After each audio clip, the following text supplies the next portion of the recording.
Assalamualaikum warahmatullahi wabarakatuh. Saya Desi Prawita dari Prodi Keperawatan. Saya akan menjelaskan tentang dengue hemorrhagic fever.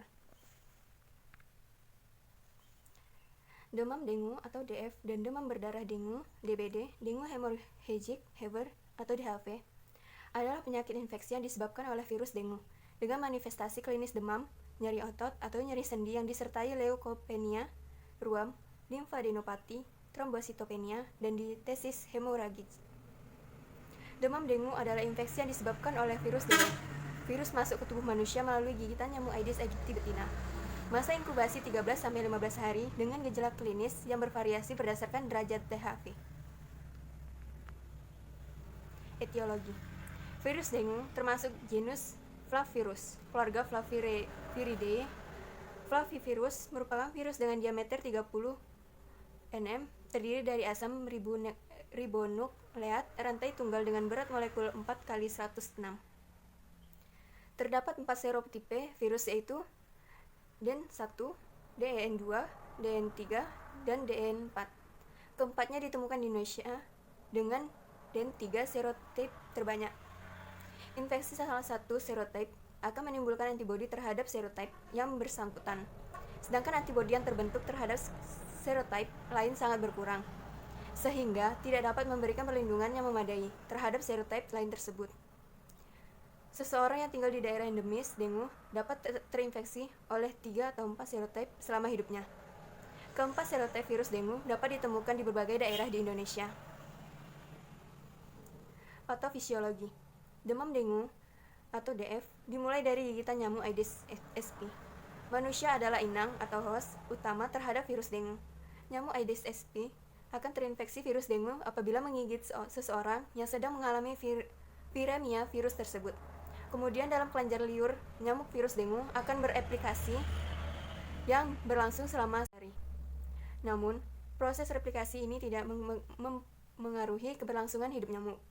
Kemudian, serangga ini akan mentransmisikan virus dengue jika dengan segera menggigit manusia lainnya. Orang yang digigit oleh nyamuk Aedes aegypti yang membawa virus dengue akan berstatus infeksius selama 6-7 hari. Virus dengue akan masuk ke dalam peredaran darah orang yang digigitnya bersama saliva nyamuk. Lalu virus akan menginvasi leukosit dan bereplikasi. Leukosit akan merespon adanya viremia dengan mengeluarkan protein sitokines dan interferon yang bertanggung jawab terhadap timbulnya gejala-gejala seperti demam, flu-like symptoms, dan nyeri otot. Etimologi. Kata dengue berasal dari bahasa Spanyol. Kemungkinan kata ini diturunkan dari bahasa Swahili Afrika Timur, dinga atau sebagai frasa kadinga pepo yang melukiskan penyakit ini sebagai akibat dari roh jahat. Zaman dahulu kala, para budak di Hindia Barat, daerah Atlantik Utara, Samudra Karibia yang mengidap dengue dikatakan memiliki postur dan cara berjalan seperti dandy, sehingga kemudian penyakit ini dikenal dengan istilah dandy fever. Seiring dengan perkembangan dunia kedokteran, istilah penyakit ini berubah dari waktu ke waktu. Istilah dengue fever secara umum mulai digunakan sejak tahun 1828. Penata laksanaan demam dengue atau dengue fever atau DF karena bersifat self-limited hanya membutuhkan rehidrasi dan antipiretik. Walau demikian, jika kondisi memburuk, diperlukan monitoring dan bahkan pasien terkadang perlu dimasukkan dalam ICU pada kondisi dengue shock syndrome. Tanda dan gejala. Yang pertama, nyeri kepala. Nyeri kepala pasien terjadi akibat rilis mediator proinflamasi sebagai mekanisme respon imun. Yang kedua, nafsu makan berkurang terjadi karena salah satu mediator inflamasi yaitu serotonin yang dilepaskan pada proses radang yaitu iritasi mukosa. Yang ketiga, ruam kulit. Terjadi akibat gangguan hemostasis primer sebagai konsekuensi dari keadaan trombositopenia. Yang keempat, mual. Terjadi rangsangan terhadap pusat mual sehingga kemudian menimbulkan gerakan antiperistaltik sehingga terjadi gerakan muntah.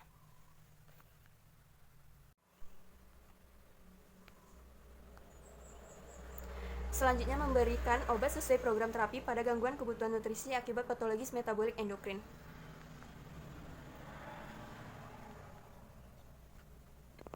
Gangguan endokrin yang paling umum adalah diabetes mellitus. yang terjadi ketika pankreas tidak menghasilkan insulin yang cukup atau tubuh tidak dapat menggunakan insulin yang tersedia dengan optimal. Gejala diabetes dapat meliputi haus atau lapar yang berlebih, kelelahan, sering buang air kecil, mual dan muntah, kenaikan atau penurunan berat badan yang tidak disertai alasan, perubahan pada penglihatan. Diabetes mellitus adalah gangguan metabolisme secara genetis dan klinis termasuk heterogen dengan manifestasi berupa hilangnya toleransi karbohidrat.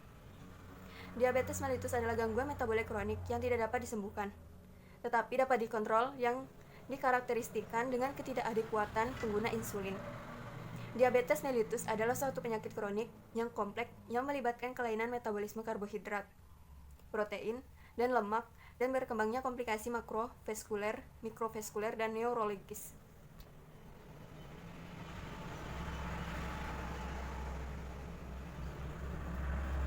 Terdapat beberapa metode yang dapat digunakan untuk menangani diabetes tipe 2.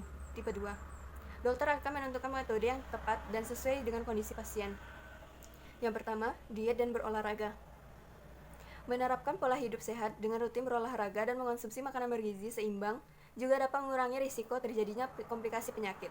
Dokter akan menganjurkan pasien untuk mengonsumsi makanan yang kaya akan serat dan rendah lemak. Yang kedua, pemberian obat.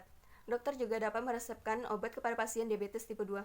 Ketika penanganan dengan menerapkan pola hidup sehat tidak cukup efektif, beberapa obat yang dapat digunakan untuk menangani diabetes tipe 2 meliputi 1. Metformin untuk mengurangi produksi gula pada hati. Yang kedua, meglitinate dan sulfonylurea untuk merangsang kerja pankreas agar produksi insulin lebih banyak.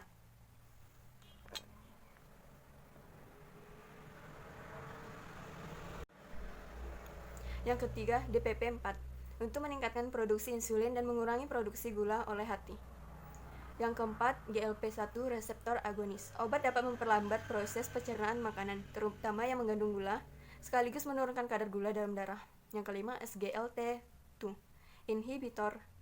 Obat ini bekerja dengan cara mempengaruhi ginjal membuang lebih banyak gula. Konsultasikan ke dokter terlebih dahulu agar dapat ditentukan jenis dan dosis obat yang sesuai. Jenis dan dosis yang tidak sesuai berpotensi besar menimbulkan efek samping. Terima kasih.